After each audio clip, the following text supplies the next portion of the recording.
आज हमारे साथ बातचीत के लिए मौजूद हैं इनेलो के युवा नेता दुष्यंत सिंह चौटाला।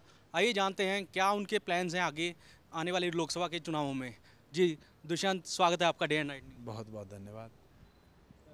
दुष्यंत, आज एक साल हो चुका है आपके पिता को और दादा को कन्विक्ट हुए कोर्ट से। तो कैसे आपके लिए ये इतना बड़ा चैलेंज था पार्टी को स्ट्रेंथन करना? देखिए, पार्टी पहले भी बहुत बड़ा संगठन था और अब भी आपने देखा कि हमने बूथ इकाई पे मेंबर बनाए, हमने कार्यकर्ता सम्मेलन किए, सिग्नेचर कैंपेन चलाया। लाखों लोगों ने उस समय भी हमें समर्थन दिया और चौटाला साहब ने जेल गए थे उस समय चिट्ठी में एक ही चीज़ लिखकर भेजी थी कि मेरा हर सिपाही सेनापति की तरह इस मुहिम के अंदर काम करेगा। और आज उसका नतीजा ये है कि हर सिपाही ने अपना काम किया है और सेनापति बनकर वो मैदान में उतरे रहे हैं। दुष्यंत, जैसे कि बात करें कि पिछले एक साल से आप पूरी तरह से कार्यरत हैं पार्टी के लिए, पार्टी के प्रति, तो कैसा युवाओं के लिए आप क्या कर रहे हैं और कितना जो है आने वाले लोकसभा चुनावों में युवाओं का कितना योगदान रहेगा? बिल्कुल, युवाओं का सबसे बड़ा योगदान रहेगा। हरियाणा के अंदर 18 से 35 साल की एज में देखेंगे तो 40% वोटर्स हैं और वो 40% वोटर्स भविष्य तय करेंगे हरियाणा की राजनीति का और भारत की राजनीति का। और मैं तो बारी बारी एक चीज़ कहता हूँ कि युवा बदलेगा देश को और युवा ही इस देश को चलाएगा। आने वाले समय में आप देखेंगे तो युवाओं की चाहे चुनाव लड़ने की बात हो या चुनाव लड़वाने की बात हो, दोनों के अंदर सबसे बड़ी भूमिका रहेगी।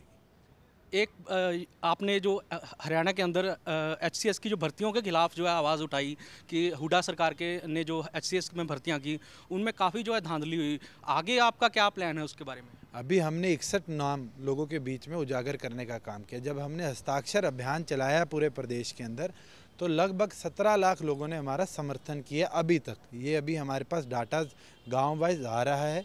मुझे उम्मीद है 20 लाख के आंकड़े को हम क्रॉस कर छोड़ेंगे।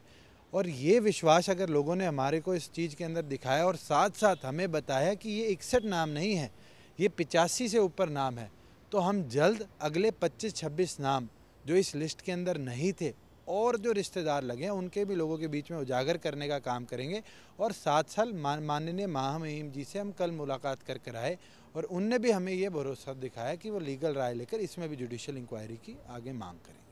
आपने दुष्यंत रामकृष्ण फौजी के जो मामला उठाया, कल आपने मांग पत्र भी दिया जो है गवर्नर को, तो क्या आगे का क्या रहेगा प्लान उनका? बिल्कुल, जब फौजी साहब की हमने सीडी दिखाने का काम किया था तो फौजी जी ने आकर टीवी पर कहा था कि इंडियन नेशनल लोकदल ने एक मैन्युपुलेटेड सीडी चलाई है, इंडियन नेशनल लोकदल पार्टी के खिलाफ मैं कोर्ट में जाऊंगा। वो तो कोर्ट में नहीं गए, हम कोर्ट के अंदर गए और हमें कल जीत हुई कि उनको चार्जशीट किया गया। और उसका ये नतीजा है कि जो सीएलयू दी जाती है वो मुख्यमंत्री द्वारा दी जाती है। इसके अंदर साफ साफ मुख्यमंत्री का नाम आ चुका है। और अब मुख्यमंत्री को अगर वो इंसानियत की बात करते हैं, अगर वो कहते हैं कि मैंने करप्शन नहीं करी, तो उनको त्याग पत्र देकर पहले अपने आप को साफ प्रूव करना पड़ेगा और फिर मैं कहता हूँ मुख्यमंत्री पद पर बैठे। दुष्यंत, आने वाले जो लोकसभा चुनावों में किस मेन मुद्दे को इनेलो जो है मद्देनजर रख के जो है चुनाव लड़ेगी पूरे स्टेट में? हरियाणा के अंदर सबसे बड़ा मुद्दा करप्शन का है, उसके साथ साथ बेरोजगारी का है।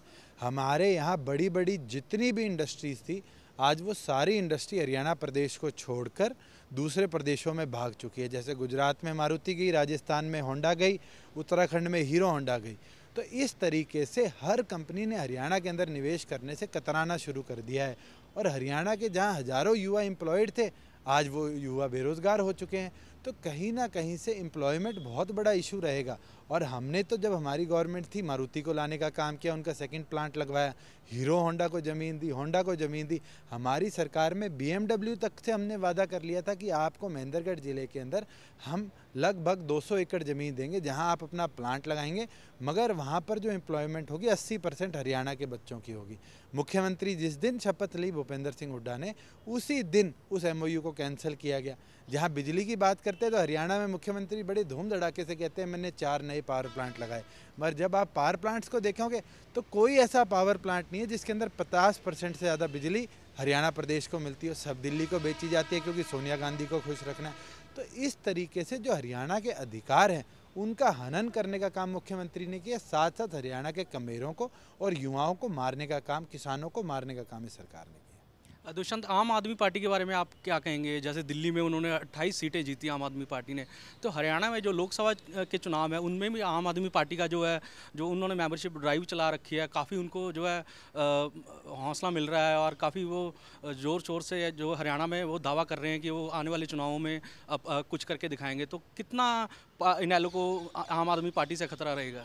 देखिए, इंडियन नेशनल लोकदल कोई आज का संगठन नहीं है, 40 साल पुराना संगठन है। और जहां आम आदमी पार्टी की बात करते हैं, आम आदमी पार्टी दिल्ली में इसलिए आई क्योंकि वहां पर कोई रीजनल पार्टी नहीं थी। सेंटर की 2 पार्टी थी, उनकी आपसी लड़ाई के अंदर उनको विजय प्राप्त हुई। हरियाणा के अंदर हरियाणा के मुद्दों को उठाने के लिए लगभग 3 रीजनल पार्टीज़ हैं। और मैं इतना बोलना चाहता हूँ कि आम आदमी पार्टी को अधिकार है, डेमोक्रेटिक कंट्री है, वो जहाँ चाहे वहाँ चुनाव लड़े। और वो तो पोलिंग वाले दिन ही डिसाइड होगा कि किस पार्टी का कितना जनाधार है। जब बात करते हैं आपकी उनके लाखों मेंबर बने, हमने भी सिग्नेचर कैंपेन चलाई, 17 लाख लोगों ने हमारे को 10 दिन में समर्थन देने का काम किया। इतना जनाधार आपने कभी किसी पार्टी का देखा है जो 17 लाख लोगों तक केवल 10 दिन में पहुंची और उनका हस्ताक्षर तक लेकर आई? बहुत बहुत धन्यवाद। तो ये थे दुष्यंत चौटाला, जो कि इनेलो का युवा नेता है, और इन्होंने दावा किया है कि आने वाले लोकसभा चुनावों में इनेलो 10 की 10 सीटों पर जो है काबिज होगी। कैमरामैन श्रवण कुमार के साथ मुनीश नागर, day and night news, Chandigarh. खबरों की दुनिया में आइए, हमारे साथ कहीं भी और कभी भी जुड़िए। हम मिलेंगे फेसबुक पर, हम दिखेंगे यूट्यूब पर, हमें फॉलो कीजिए ट्विटर पर। खबरों के साथ बने रहिए रात दिन।